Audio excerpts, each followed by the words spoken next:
I've always been good at reading people. It's what made me successful in business, what helped me navigate corporate politics, what drew Maya to me in the first place. She used to say I could see through anyone's facade, that I had an uncanny ability to know when someone was lying. The irony wasn't lost on me later. The first sign wasn't dramatic. It wasn't lipstick on my collar or a text message left open. It was the way Maya started taking longer showers, emerging from the bathroom with skin that smelled like lavender instead of her usual vanilla body wash. When I asked about it, she mentioned trying something new, but her eyes didn't meet mine. Small thing. Insignificant, really. But it lodged itself in my brain like a splinter. Then came the phone. Maya had always been casual with her device, leaving it on counters, asking me to answer calls when she was busy. Suddenly, it became an extension of her hand. She'd flip it face down during dinner, take it with her to the bathroom, sleep with it under her pillow. When I joked about her newfound attachment to technology, she laughed it off, but the sound was hollow. "Just work stuff," she'd say. But Maya worked at a nonprofit that barely operated after 5 p.m. I found myself cataloging these changes like evidence in a case I didn't want to build. The way she'd suddenly developed an interest in expensive lingerie, pieces I'd never seen her wear for me. The careful attention to her appearance on days when she claimed to be running errands. The late nights at the gym that left her glowing but not tired. Part of me wanted to be wrong. I'd throw myself into work, staying late at the office, telling myself I was imagining things. Maybe my constant travel was creating distance between us. Maybe my demanding schedule had pushed her away. Maybe I was being paranoid, insecure, pathetic. The voice in my head that sounded suspiciously like my father would whisper, "You're not enough. You never were." But the evidence kept mounting. Restaurant receipts in her purse for places I'd never been. A sudden interest in a hiking trail she'd never mentioned. The way she'd started wearing her wedding ring less frequently, claiming it got in the way of her new workout routine. When I looked closely, I could see the tan line where it used to sit was already fading. "How was your day?" became a minefield.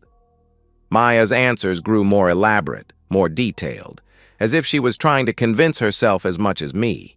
She'd describe mundane activities with the precision of someone building an alibi. Lunch with Sarah became lunch with Sarah at the new bistro downtown, where they talked about Sarah's dating life and ordered the salmon special and split the chocolate mousse. I started testing her. Casual questions about her stories, asking about details she'd mentioned. Sometimes her facts didn't align.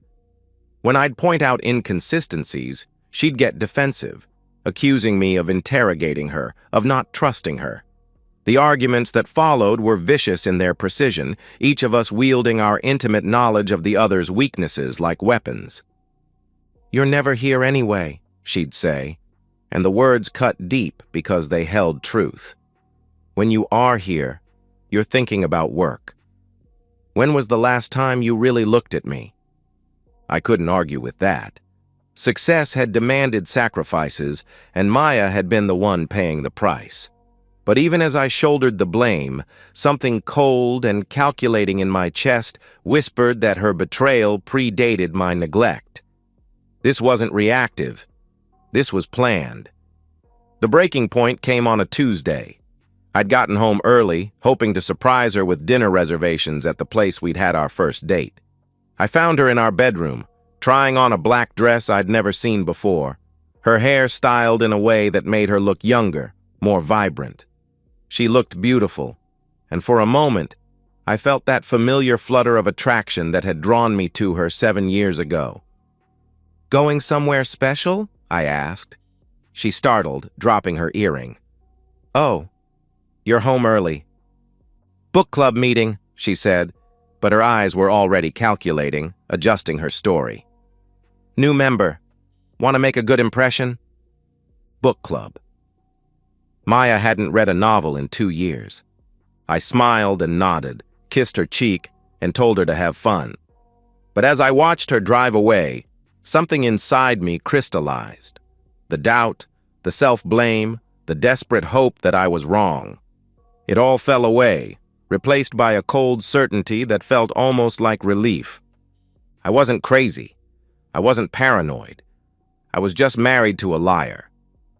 That night, I made two decisions.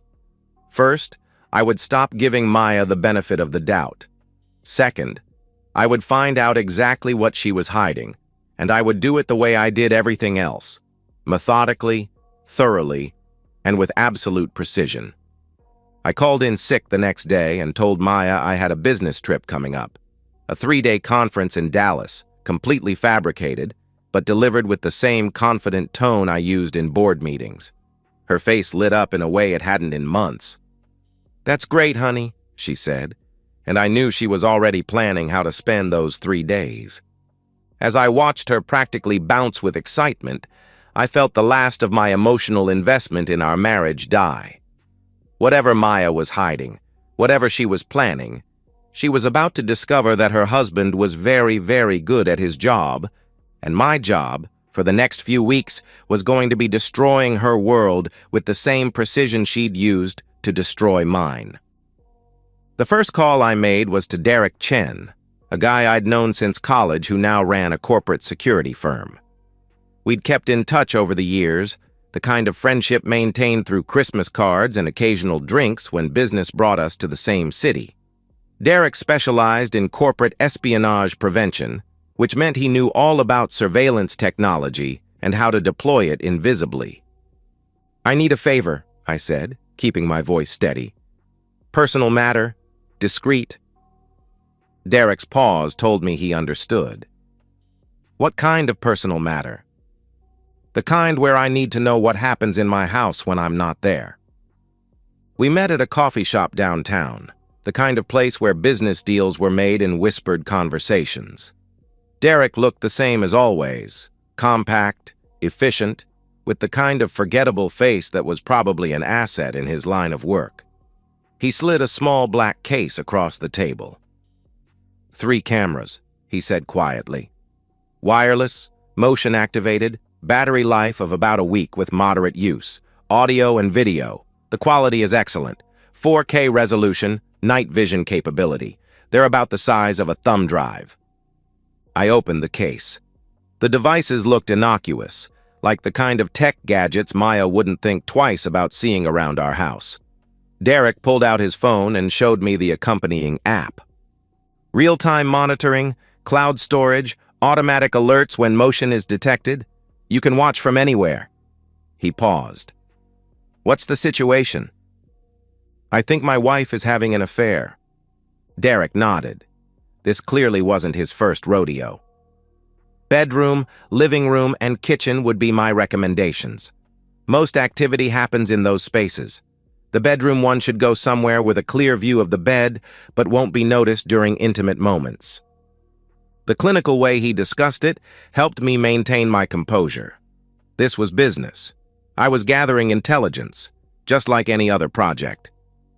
"Installation is simple," Derek continued. "They're magnetic, so they'll stick to any metal surface. Picture frames, lamp bases, the back of electronics. Just make sure they're not obviously placed. The app will walk you through the setup." I paid him in cash and left with my new equipment, feeling like I'd crossed a line I could never uncross. At home, I waited until Maya left for her yoga class, a new addition to her routine that I now doubted existed, and began the installation. The bedroom camera went behind our dresser, angled to capture the entire room. The living room device attached to the back of our sound system. The kitchen camera nestled between cookbooks on a high shelf. Each one was virtually invisible unless you knew exactly where to look. Setting up the app was straightforward. Within minutes, I had live feeds from all 3 locations on my phone.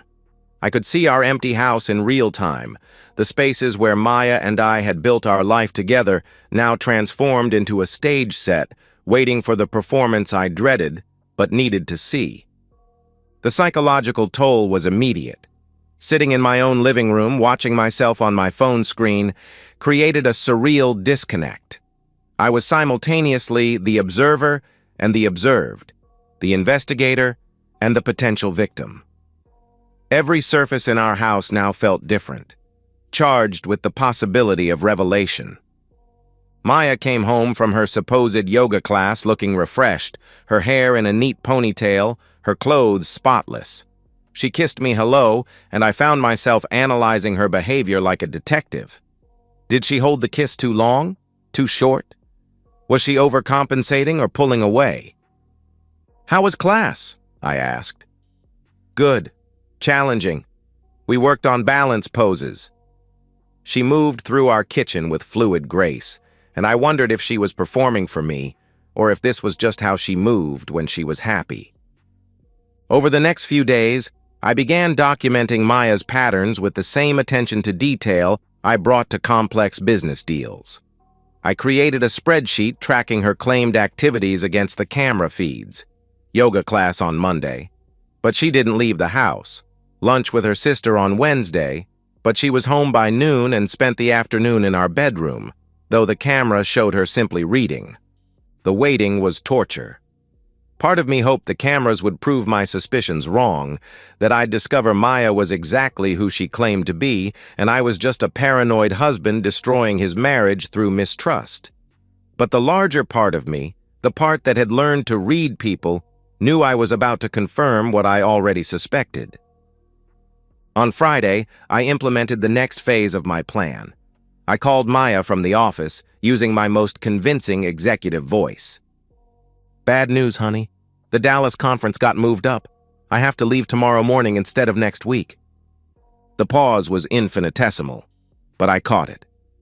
"Oh, that's sudden." "I know. I'm sorry. I was looking forward to the weekend with you." No, it's fine. These things happen." But I could hear the excitement she was trying to suppress. "How long will you be gone?" 3 days. Back Tuesday evening." "Okay, I'll miss you," she replied. The lie came so easily to her that I almost admired the skill. I'd married a natural actress, someone who could manufacture sincerity on command. It made me wonder what other performances I'd been audience to over the years. That night, I packed a bag with the same care I'd use for an actual business trip. I told Maya I was meeting some colleagues for dinner and drinks, a farewell celebration before my departure. Instead, I drove to a hotel across town and checked in under a false name, paying cash for a room with a view of the city that had become my surveillance center. The next morning, I kissed Maya goodbye at our front door. The same gesture I'd performed hundreds of times. But this time, I was acutely aware it might be the last time I touched her as her husband, rather than her adversary. "I'll call you when I land," I said. "Have a safe flight," she replied, and I detected the faintest tremor of anticipation in her voice.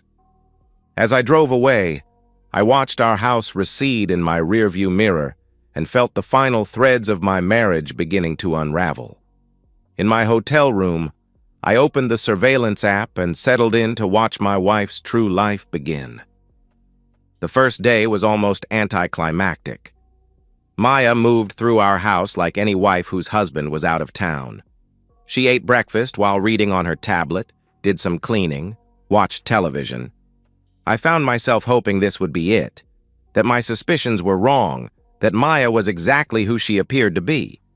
But at 2:47 p.m., everything changed. I was reviewing quarterly reports when my phone buzzed with a motion alert. The bedroom camera had activated. I switched to the live feed and saw Maya standing in front of our full-length mirror, wearing a red lingerie set I'd never seen before.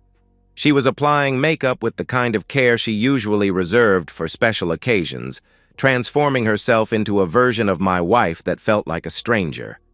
My hands were steady as I started the recording function, but my heart was pounding so hard I could hear it in my ears. This was it, the moment I'd been dreading and anticipating in equal measure. At 3:15 p.m., the front door opened. A man walked into my living room like he owned it, and I felt something cold and violent unfold in my chest. He was younger than me, maybe 35, with a kind of casual confidence that suggested this wasn't his first time in my home. He wore expensive clothes well, moved with the ease of someone who had never doubted his right to take what he wanted. Maya appeared in the living room doorway, and the transformation was complete. She moved toward him with a fluidity I recognized but hadn't seen directed at me in months. When he kissed her, it wasn't the polite peck she'd given me that morning. It was hungry, desperate, the kind of kiss that spoke of longing and familiarity.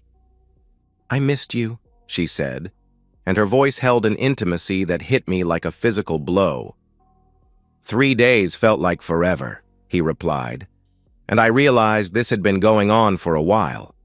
Long enough for them to develop rhythms, inside jokes, a secret language of touch and gesture.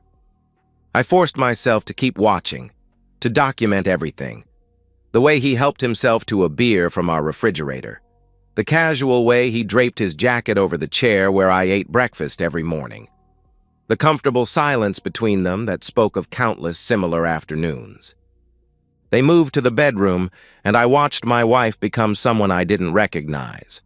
She was animated, playful, alive in a way that made me realize how dead she'd been with me.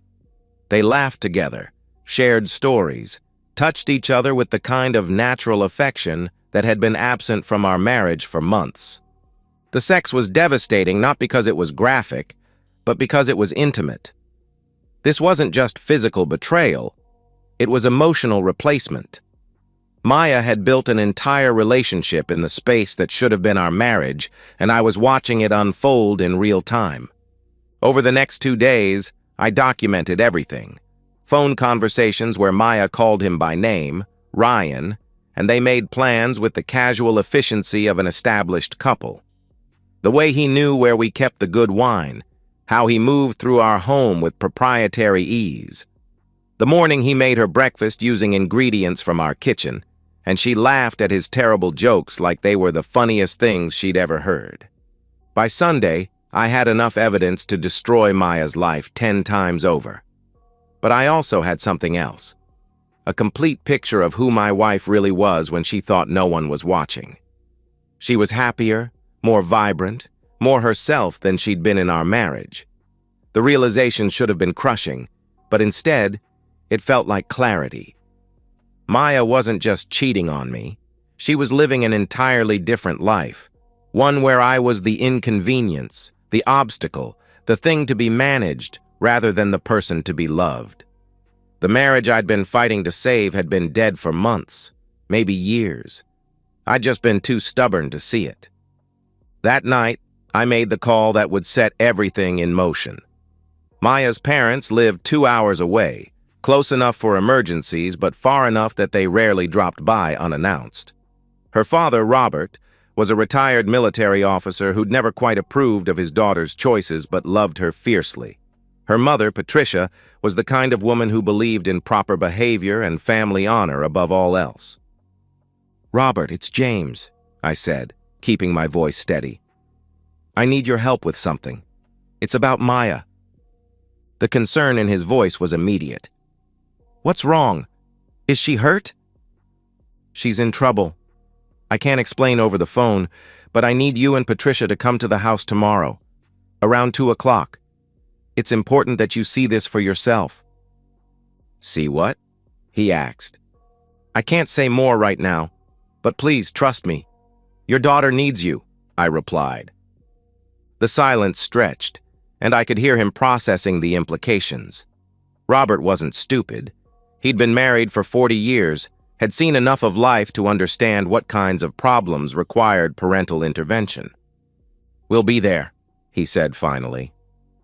As I hung up, I felt the last pieces of my plan falling into place. Maya's greatest fear wasn't losing her marriage, it was losing her family's respect. She'd built her entire identity around being the perfect daughter, the successful wife, the woman who had it all together. Tomorrow, that facade would crumble, and she would face the consequences of her choices in the most devastating way possible. I spent the rest of the evening preparing. I compiled the video evidence into a comprehensive file, organized chronologically, and edited for maximum impact. I prepared copies of our prenuptial agreement, highlighted the infidelity clauses that would strip her of any claim to our assets. I drafted a statement for the divorce attorney I'd be calling Tuesday morning. As I reviewed the footage one last time, I felt a strange sense of closure.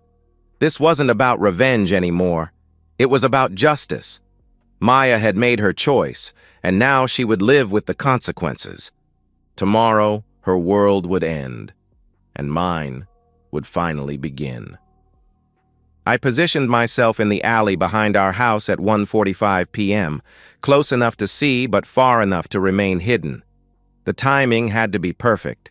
Maya's parents were punctual people, and Ryan typically arrived around 2:30 p.m. based on 3 days of surveillance. I'd called Maya that morning, maintaining the fiction of being in Dallas, and she'd sounded relaxed, happy even.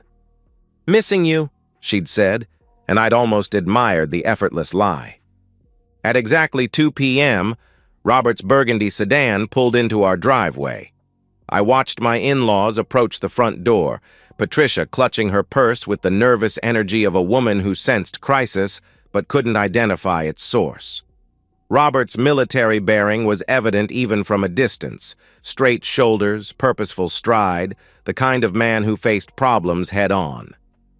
The doorbell rang, and I watched through the kitchen camera as Maya answered, her face cycling through surprise, confusion, and something approaching panic. She was wearing the red lingerie set under a silk robe, clearly prepared for Ryan's arrival. "Mom?" "Dad? What are you doing here?" "James called," Robert said, studying his daughter's appearance with the sharp eye of a man who'd learned to read situations quickly. "Said you needed us." I could see Maya's mind racing, trying to process this unexpected variable. "James is in Dallas.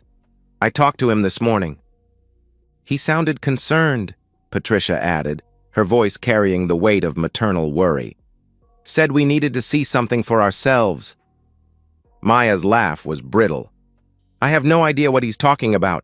Come in, I'll make coffee." As they settled in the living room, I checked my phone. 2:23 p.m. Ryan would arrive in minutes, and Maya had no idea what was coming. I watched her try to play the perfect hostess, offering drinks and snacks while clearly desperate to get her parents to leave. "You look flushed, honey," Patricia observed. "Are you feeling all right?" "Just tired. You know how it is." At 2:31 p.m., my phone buzzed with a motion alert. Ryan was walking up the front path, and I felt a surge of anticipation that was almost sexual in its intensity. This was it, the moment of truth. The doorbell rang, and I watched Maya's face turn white. She glanced toward the bedroom, no doubt calculating whether she could hide, but Robert was already moving toward the door with the instinctive protectiveness of a father. "I'll get it," he said. "No!" Maya's voice cracked. I'm expecting... It's just a delivery." But Robert was already opening the door, and Ryan walked in with the casual confidence of a man who expected to find his lover waiting. Instead, he found himself face to face with a stern-looking older man and a woman whose expression was shifting from confusion to dawning horror. "Can I help you?" Robert asked, his voice carrying the authority of someone accustomed to command. Ryan's confidence evaporated. I think I have the wrong house." "Ryan?" Maya's voice was barely a whisper, but it carried across the room like a shout. The name hung in the air, and I watched Patricia's face crumble as she understood what she was witnessing. "Maya." Robert's voice was deadly quiet. "Who is this man?" The silence stretched for an eternity. Ryan looked like he wanted to bolt, Maya looked like she wanted to disappear, and Patricia looked like she wanted to die. Robert just looked dangerous. "I can explain," Maya started, but the words died in her throat. There was no explanation that would make this acceptable, no story that would transform adultery into innocence. "Are you having intimacy with my daughter?" Robert's voice was steady, but I could see the violence building in his posture. Ryan took a step backward. "Look, I think there's been a misunderstanding." "Answer me," he pressed. The confrontation exploded with the sudden violence of a summer storm. Robert moved with the efficiency of a man who'd seen combat, grabbing Ryan by the shirt and slamming him against the wall. Patricia was screaming, Maya was crying, and I was watching it all unfold with the detached fascination of a director watching his masterpiece come to life. "You come into my son-in-law's house," Robert snarled, "drink his beer, his wife in his bed, and you think there's a misunderstanding?" Ryan tried to explain, to deflect, to escape, but Robert was beyond reason. The first punch caught him in the solar plexus, doubling him over. The second was a precise uppercut that sent him crashing into our coffee table. "Stop!" Maya screamed, but she was crying too hard to be coherent. "Please, Daddy, stop!" Patricia was staring at her daughter with the kind of horror reserved for strangers. "How could you do this? How could you destroy your marriage like this?" "You don't understand," Maya sobbed. "James is never here. He doesn't love me anymore. I was lonely." "So you yourself out in his house?" Robert's voice was filled with disgust. "You bring this piece of shit into the home your husband provided?" I chose that moment to walk through the front door, carrying the manila envelope that would complete Maya's destruction. The timing was perfect, dramatic enough to feel orchestrated, which it was, but natural enough to seem like terrible coincidence. "What the hell is going on here?" I demanded, playing my role to perfection. 4 faces turned toward me, each showing a different shade of devastation. Maya's was pure terror, Ryan's was pathetic relief, Patricia's was shame, and Robert's was righteous fury. "James," Maya whispered, "you're supposed to be in Dallas." I caught an earlier flight. I set down my bag and looked around the room, at the broken coffee table, at Ryan's bloody nose, at my wife's tear-stained face. "Someone want to explain why there's a strange man in my house and why my wife is dressed like a whore?" The word hit Maya like a physical blow. She flinched, and I felt a savage satisfaction at her reaction. "I'm sorry," she said, the words tumbling out in a rush. "I'm so sorry, James. It was a mistake. It didn't mean anything." "A mistake?" I opened the envelope and pulled out a thick stack of photos. "Was Monday a mistake? What about Tuesday? Wednesday? Or maybe you mean the last 6 months have been one long mistake?" Maya's face went white as I spread the surveillance photos across our ruined coffee table. High-resolution images of her and Ryan in our bed, in our living room, in our kitchen. Timestamps showing the systematic nature of their affair, the careful planning, the deliberate deception. "You recorded us?" Maya's voice was barely audible. "I documented your adultery. There's a difference." Robert picked up one of the photos, his face hardening as he studied the evidence. 6 months? At least. Maybe longer. I pulled out more documents. Bank records showing payments to a hotel downtown, credit card receipts for restaurants I've never been to, phone records showing hundreds of calls and texts to Ryan here. Patricia was sobbing now, great heaving sobs that shook her entire body. "Maya, how could you? How could you do this to your family?" "I never meant for this to happen," Maya said, but even she seemed to realize how pathetic the words sounded. "You never meant to get caught," I corrected. "This was planned, systematic, deliberate. You turned our marriage into a lie so you could play house with your boyfriend." Ryan, who had been silent during this exchange, finally found his voice. "Look, I think I should go." "You think?" Robert's voice was deadly quiet. "You think you should go? After destroying my daughter's marriage? After disrespecting my son-in-law's home?" What happened next was swift and brutal. Robert moved with military precision, grabbing Ryan by the throat and driving him backward into the wall. The impact was sickeningly solid, and Ryan's feet left the ground. "You're going to listen to me very carefully," Robert said, his voice calm despite the violence of his actions. "You're going to walk out that door, get in your car, and disappear. If I ever see you again, if I ever hear you've contacted my daughter, if I ever discover you exist in the same city as my family, I will end you. Do you understand?" Ryan nodded frantically, his face turning purple from lack of air. Robert released him, and he crumpled to the floor, gasping. "Get out," Robert said simply. Ryan scrambled toward the door, pausing only to grab his jacket. As he reached for the handle, I spoke for the first time since revealing the evidence. "Ryan," he turned, and I smiled at him. "If you ever contact my wife again, her father will be the least of your problems." He fled, leaving behind the wreckage of 3 families and the smell of fear and shame. In the silence that followed, I pulled out the final document, our prenuptial agreement, with the infidelity clauses highlighted in yellow.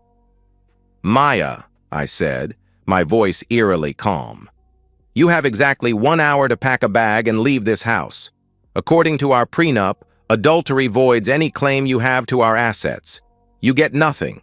No alimony, no property settlement, nothing." "James, please." 1 hour. I looked at my watch. "After that, I'm calling the police and having you removed for trespassing."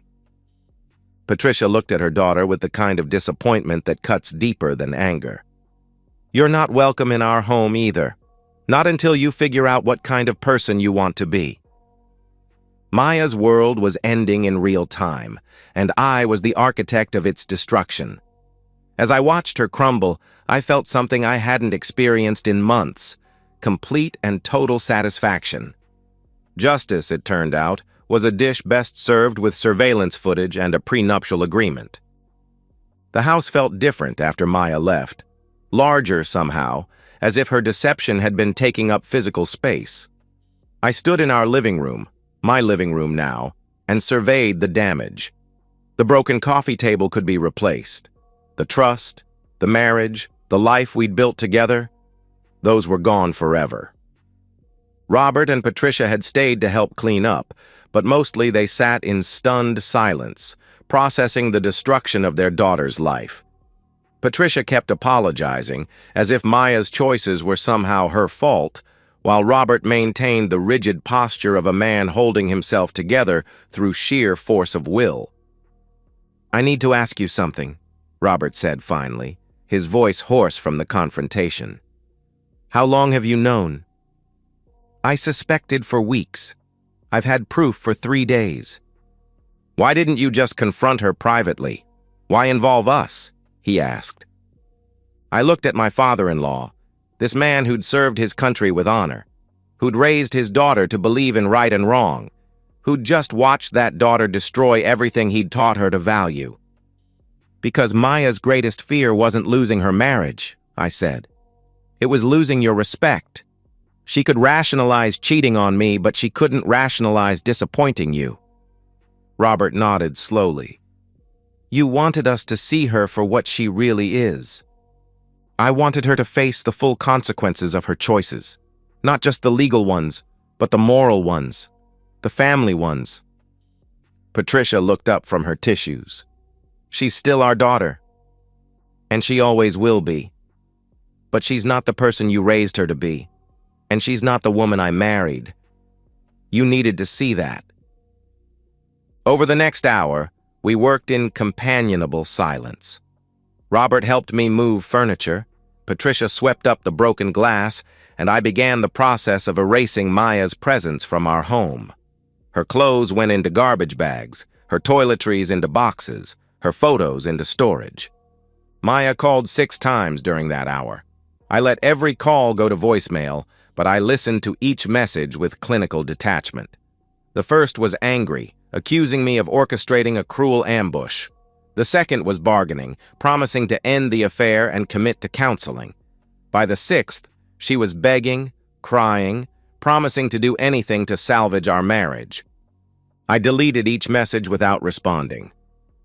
"She's going to try to come back," Patricia said as we loaded the last of Maya's belongings into her parents' car. "She's going to say she's changed, that she loves you, that it was all a mistake." "I know. What will you do?" I thought about that question as we stood in my driveway. Three people bound together by their shared experience of betrayal and loss. What would I do? I'd already done it. I'd exposed the truth, enforced the consequences, and reclaimed my life. "I'll remember who she really is," I said finally, "and I'll be grateful I found out before I wasted any more years on a lie." Robert shook my hand with the firm grip of a man who respected strength. "You did the right thing. It was hard, but it was right." After they left, I walked through my house one final time, checking each room for any trace of Maya's presence. In the bedroom, I found her wedding ring on the nightstand, the thin gold band that had symbolized promises she'd never intended to keep. I picked it up and studied it in the fading light, remembering the day I'd slipped it onto her finger and the hope I'd felt for our future. That future was gone now, but I felt no sadness at its loss. How could I mourn something that had never really existed? I removed the surveillance cameras and packed them away, their purpose fulfilled. The house felt clean for the first time in months, purged of deception and pretense. Tomorrow, I would call my attorney and begin the divorce proceedings. I would change the locks, cancel the joint credit cards, and begin the process of legally separating our lives. But tonight, I simply sat in my living room and enjoyed the silence. No more wondering where Maya was, no more analyzing her stories for inconsistencies, no more living with the constant tension of suspected betrayal. The truth was out, the consequences were delivered, and justice was served. My phone buzzed with a text from an unknown number. "Please give me a chance to explain. I love you. I always have. M." I blocked the number and deleted the message. Maya had had countless chances to tell the truth, to choose her marriage over her affair, to be the woman I'd thought I married. She'd chosen differently each time, and now she would live with those choices. As I prepared for bed in my reclaimed house, I thought about Ryan's cowardice, fleeing rather than facing the consequences of his actions. I thought about Maya's desperation, her belated recognition that her choices had costs. I thought about Robert's righteous anger and Patricia's heartbreak. But mostly, I thought about the future. For the first time in months, I could see it clearly. A life without lies, without betrayal, without the constant weight of someone else's deception. I was free, and freedom felt like the most beautiful thing in the world. Tomorrow, I would begin building a new life.